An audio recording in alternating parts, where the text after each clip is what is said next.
হাজার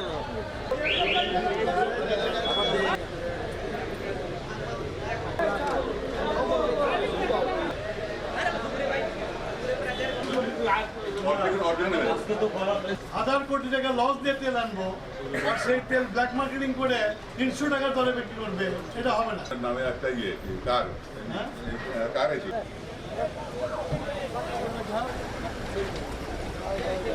আমাদের তেলের সরবরাহ একই আছে, কিন্তু দেখা যাচ্ছে যে পাম্পে পাম্পে অনেক ভিড়, এবং আবার দেখা যাচ্ছে যে কেউ জেরিকানি করে তেল নিয়ে যাচ্ছে। আবার আমি খবর পেলাম যে সিরাজগঞ্জে ড্রামে করে তেল নিয়ে গেছে।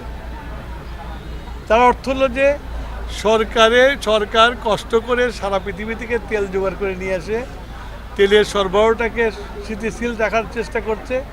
কিছু অসাধু মানুষ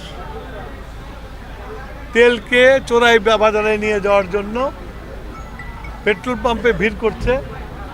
সেইটা বন্ধ করার জন্য আমি রাত্রে এই পেট্রোল পাম্পে এসে দেখলাম, তার মধ্যে একটা পেট্রোল পাম্পে একটা মোটরসাইকেল দেখলাম, তেল আছে, লোক ভেঙে চলে গেছে। আর বেশিরভাগ পেট্রোল মোটরসাইকেলে দেখলাম যে ট্যাঙ্কি ফুল আছে, আবার তেল নিতে আসছে।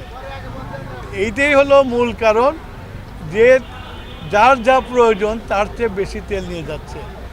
আমি এর আগেও জনগণের কাছে অনুরোধ করেছি, আমরা আপনাদের সেবক, আপনাদের সাহায্য করতে চাই, এবং সরকার অনেক কষ্ট করে অনেক ভর্তুকি দিয়ে তেল এনে এই তেলের বাজারটাকে সহনীয় পর্যায়ে রাখতে চাচ্ছে।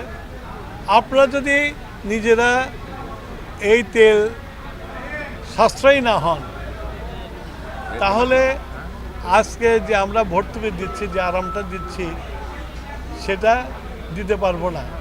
সেটা ব্ল্যাক মার্কেটিয়াররা নিয়ে লাভবান হবে। কিন্তু আমার জনগণের কাছে অ্যাপিল থাকলো, যার যতটুকু প্রয়োজন তার বেশি তেল নিয়েন না।